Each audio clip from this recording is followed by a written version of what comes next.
ఒక్క అవకాశం నాకు ఇవ్వండి ప్లీజ్. మా జీవితాలకి పూలబాట పరిచిన మనిషి ఎవరో కిరాతకుల చేతుల్లో హత్య గురయ్యారు అంటే తట్టుకోలేకపోతున్నాను. వాళ్ళని వదిలిపెట్టను. తాతయ్య చనిపోవటం నేనే జీర్ణించుకోలేకపోతున్నాను. ఇక నీ పరిస్థితి ఎలా ఉంటుందో నేను అర్థం చేసుకోగలనమ్మా. కానీ తప్పదమ్మా, భరించాలి.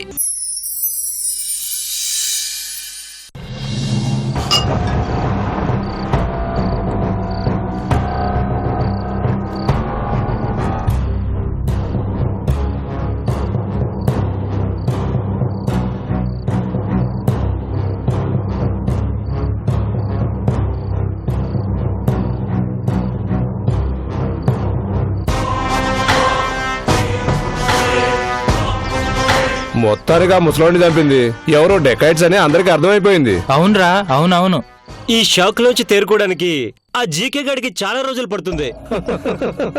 ఈలోగా నా గురించి మర్చిపోతాడు. అతను మర్చిపోయినా మా డిపార్ట్మెంట్ ఎవరిని వదిలిపెట్టదు.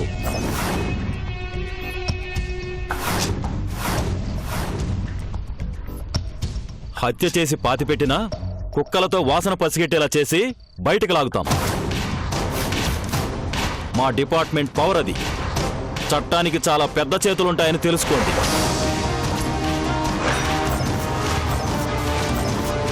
ఇక్కడికి ఎందుకు వచ్చారు? హత్య చేసింది మీరు. దాన్ని తెలివిగా డెకాష్ చేసిన మర్డర్లాగా చిత్రీకరించారు. కేసు అలాగే ఫైల్ అయింది. కానీ నిజమేంటో నాకు తెలుసు. నా నోరు నొక్కలేరు.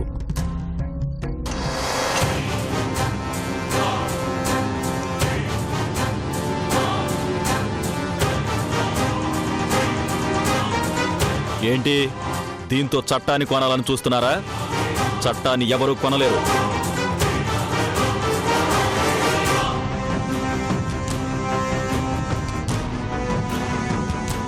నిన్ను కొనొచ్చులే గాని మరీ ఓవర్ యాక్షన్ చేయకు. ఇచ్చింది తీసుకో. దీంతో నా నోరు నొక్కలేరు. నేను అది డెకాయిట్స్ చేసిన పనేనని రిపోర్ట్ రాశాను. కానీ నా పైవాళ్లు నా అంత కోఆపరేటివ్ కాదండి. వాళ్లకు పదవి ఎక్కువే, పవరు ఎక్కువే. సమాధానం చెప్పడం కష్టం. ఇప్పుడు చెప్పగలవనుకుంటున్నాను సమాధానం. ఏదో మేనేజ్ చేయొచ్చు గాని కేసు పూర్తిగా మాఫీ చేయాలంటే అబో అది చాలా రిస్క్ అండి. పైగా చనిపోయింది చిన్న వ్యక్తి కాదు. ఒకప్పుడు జీకే గ్రూప్ ఆఫ్ కంపెనీస్ కి చైర్మన్. మరి అలాంటి వ్యక్తి హత్యని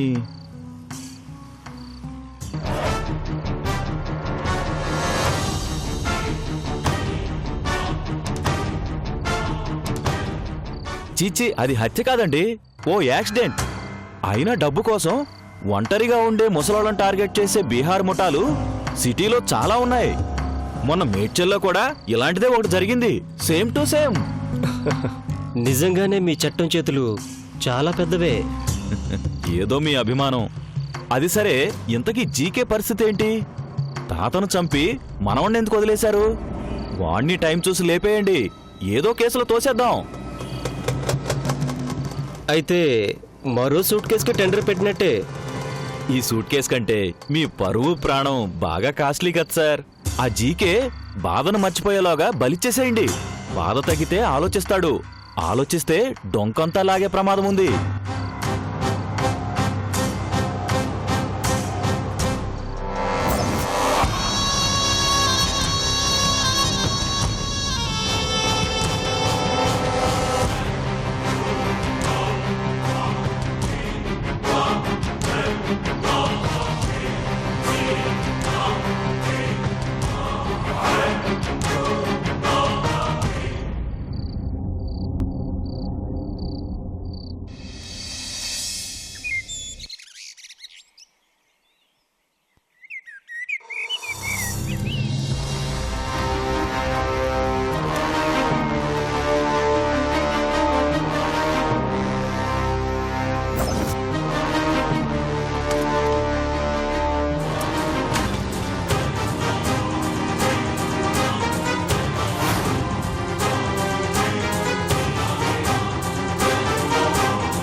నిన్నటి నుంచి ఏమీ తినలేదు. కనీసం ఈ కాఫీ అయినా తాగు.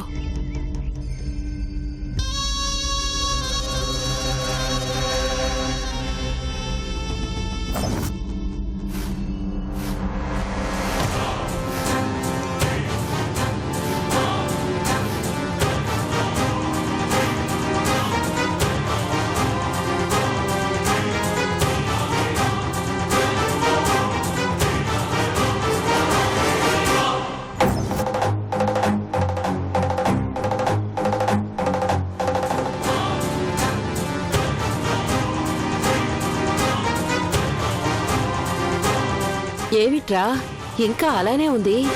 తాగు. వద్దమ్మమ్మా. ఛ!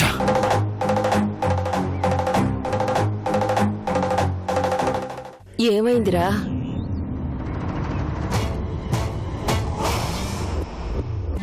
ఇంకా జరిగిపోయిన దాని గురించే ఆలోచిస్తున్నావా?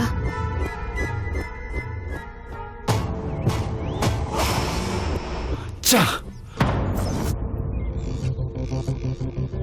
ఒరేయ్, ఏ మనిషి అయినా ఏదో ఒక రోజు వెళ్ళిపోవాల్సిందే. కానీ ఆయనలా చనిపోవడమే బాధగా ఉంది. అంత మంచి మనిషికి ఆ భగవంతుడు అలాంటి ముగింపునివ్వడం తట్టుకోలేకపోతున్నానురా.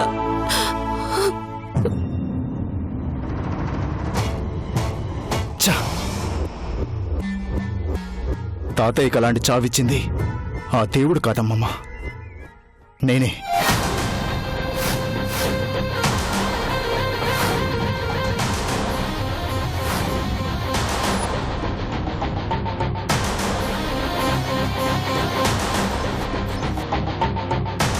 అంటే ఏంట్రా ఏంట్రా నువ్వనేది?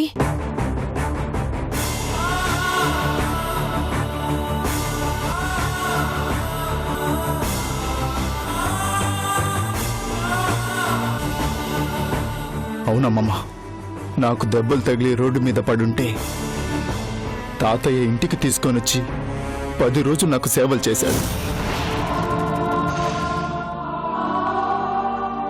నన్ను కంటికి రెప్పలా కాపాడుకున్న మనిషి ఒక్క మాట అన్నాడని కోపం వచ్చి అలిగి వెళ్ళిపోయాడు. అలా వెళ్లకుండా ఉండుంటే బహుశా తాతయ్యని కాపాడుకోగలిగేవాడినేమో.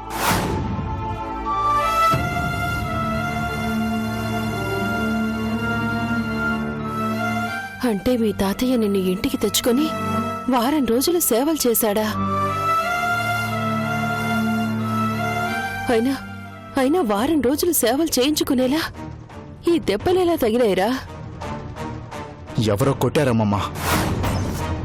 అంటే నువ్విక్కడ కూడా శత్రువుల్ని తయారు చేసుకున్నావా?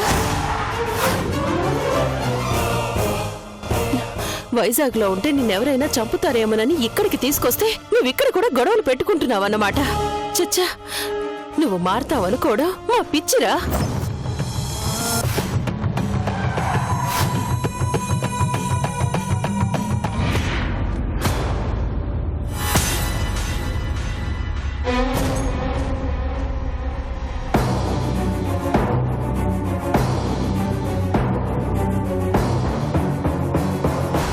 మాకెవరికీ తెలియకుండా అన్ని రోజులు నీకు ఆయన సేవలు చేశారంటే ఆయనకి నీ మీద ఎంత ప్రేముందో అర్థం చేసుకోరా.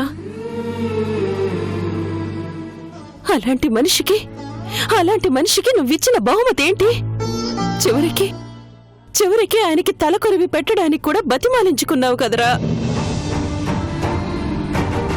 ఆయన బతుకున్నంత కాలం నీ గురించి ఆలోచించేవాడురా. అందరినీ దూరం చేసుకొని నువ్వెక్కడ ఒంటరిగా మిగిలిపోతావోనని కుమిలిపోయేవాడు. అలాంటి మనిషి నిన్నొక్క మాట అంటే పడలేక ఆ ముసలి ప్రాణాన్ని ఒంటరిగా వదిలేసి వెళ్ళిపోతావా? చూడు, నిన్ను ఆయన క్షమించినా ఆ దేవుడు మాత్రం క్షమించడురా, క్షమించడు.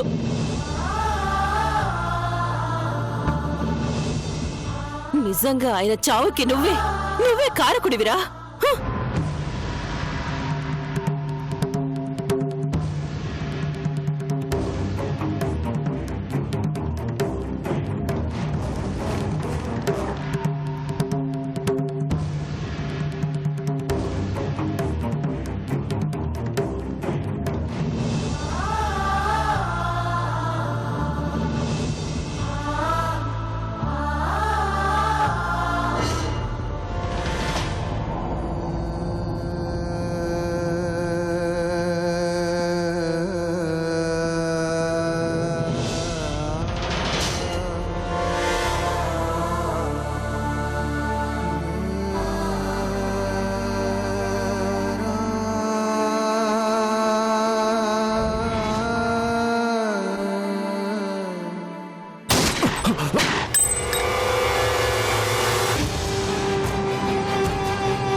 అంటే నన్నెవరో చంపాలని ఎదురు చూస్తున్నారన్నమాట.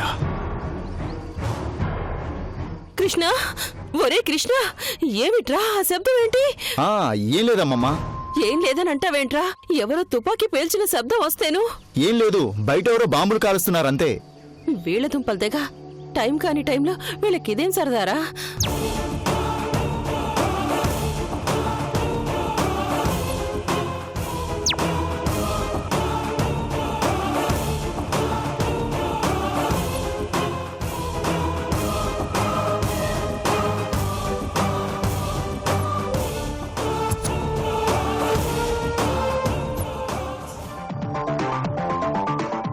పునరుద్ధరణలో రెండో దశకు అంతా సిద్ధం. 120 జీవోపై ప్రజల్లో అవగాహన పెంచేందుకు ఏర్పాట్లు. నేటి నుంచి ఆర్థిక సామాజిక అధ్యయనం. ప్రముఖ industrialist GK group of companies మాజీ చైర్మన్ వినయ్ గారు దారుణ హత్యకు గురయ్యారు. ఆయన మరణానికి ప్రముఖులు తీవ్ర సంతాపాన్ని తెలియజేశారు. ఇది కేవలం డబ్బు కోసం డెకాయిట్స్ చేసిన హత్య లేక మరే ఇతర కారణాలైనా ఉన్నాయా అనే కోణంలో పోలీసులు దర్యాప్తు చేస్తున్నారు.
మీరేం కంగారు పడకండి, వాళ్ళు ప్రొఫెషనల్ షూటర్స్.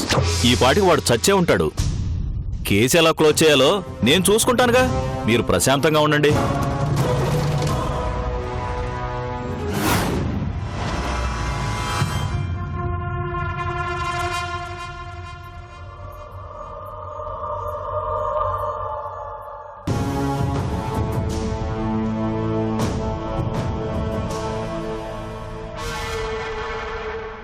నమస్తే సార్. నమస్తే సార్.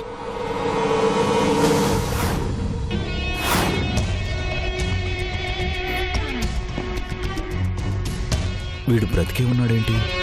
వీడిని షూట్ చేయలేదా?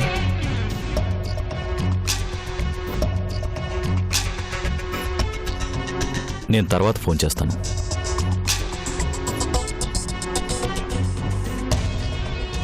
సార్ కూర్చో.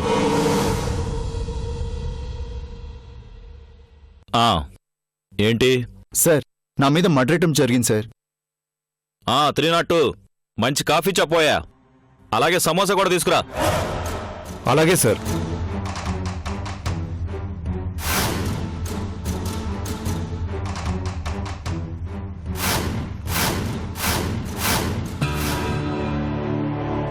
సార్, అటెంప్ట్ చేసింది 402 వాళ్ళని కోర్టుకు తీసుకెళ్లాలని చెప్పాను కదా, ఇంకా తీరిగ్గా కూర్చున్నారేంటి?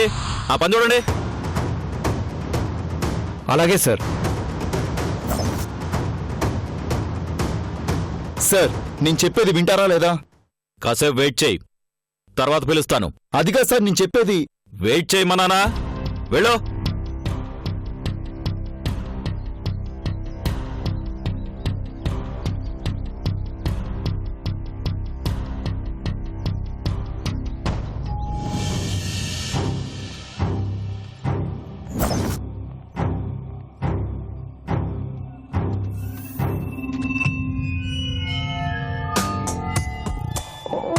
देखो देखो गब्बर सिंह ऑल इंडिया की हाइपर सिंह వీడి పేరు వింటే గుండాల గుండెలో గుళ్ళ సౌండింగ్ వీడి బాడీ స్టీల్ కేసింగ్ వీడి నరం నైలాన్ స్ట్రింగ్ వీడి క్యారెక్టర్ కాకి డ్రెస్ కే కొత్త కలరింగ్ సతాకి స్పెల్లింగు కొట్టాడో స్వెల్లింగు కళ్ళల్లో పరింగు ఏ విలన్ కనడెత్ warning by birthday pudding power కే బ్రాండింగు హై ఎండ్ స్టైలింగు వీడి ఫాలోయింగ్ ఏ mind blowing Gabbar Singh he's on the way to do something Gabbar Singh it's a brand new song to sing Gabbar Singh he's on the way to do something Gabbar Singh it's a brand new song to sir నేనొచ్చి గంటన్నర అయింది ఇంకా ఎంతసేపు wait చేయాలి? ఎంతసేపు అయినా wait చేయాలి. మీరు పట్టించుకోనంటే చెప్పండి, వెళ్ళి సిఐ గారిని కలుస్తాను. ఏంటి బెదిరిస్తున్నావా? బెదిరించడం కాదు సార్, మీరు పట్టించుకోకపోతే ఏం చేయాలి? అసలేంటి నీ ప్రాబ్లం?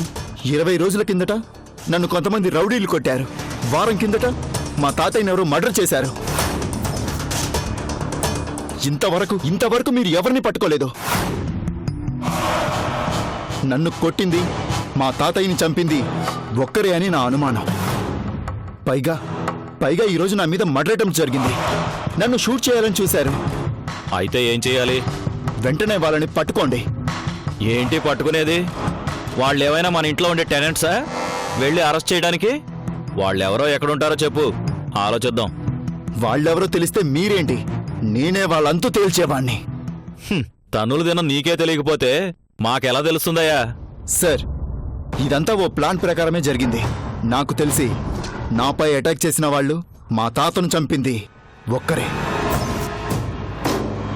ఓకే, నన్ను కొట్టిందెవరో పట్టించుకోవద్దు. కనీసం మా తాతని చంపిందెవరో అదైనా తెలుసుకున్నారా? ఏంట్రా పెద్ద ఐజీ లెవెల్లో అడుగుతున్నావు? నువ్వు అడగగానే వణికిపోయి సమాధానం చెప్పాలా? అంటే మర్డర్ జరిగిందని కంప్లైంట్ చేసినా పట్టించుకోరా? రేయ్, రోజుకి ఈ సిటీలో 10 మర్డర్లు జరుగుతుంటాయి. 100 మంది కొట్టుకుంటూ ఉంటారు. ఎవడో కోన్ కిస్క కొట్టగాని చంపితే మాకేం పని లేనట్టు కేసును పట్టుకుని వేళ్లాడాలా? ఇంకోసావ్ మా తాతయ్యని ఏమన్నావు? మీ తాతయ్య అయితే నాకేంట్రా? ఆ ముసలోడు ఏం చేశాడో, ఎందుకు చంపారు ఎవరికి తెలుసు? రేయ్,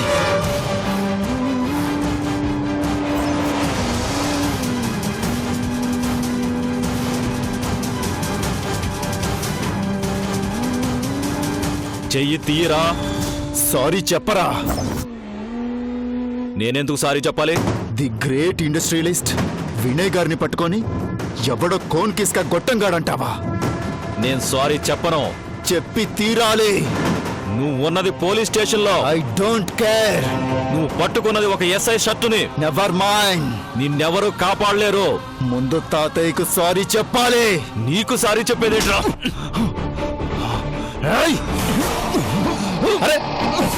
అరే చెప్పు.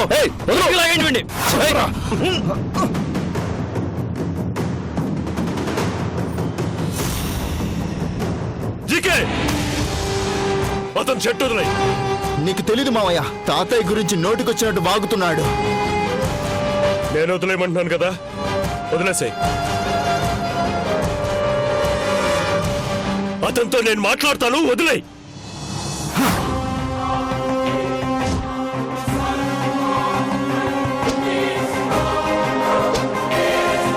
తాతయ్యని చంపిన వాళ్ళని పట్టుకున్నారా అంటే చాలా చీప్గా మాట్లాడుతున్నాడు మావయ్య.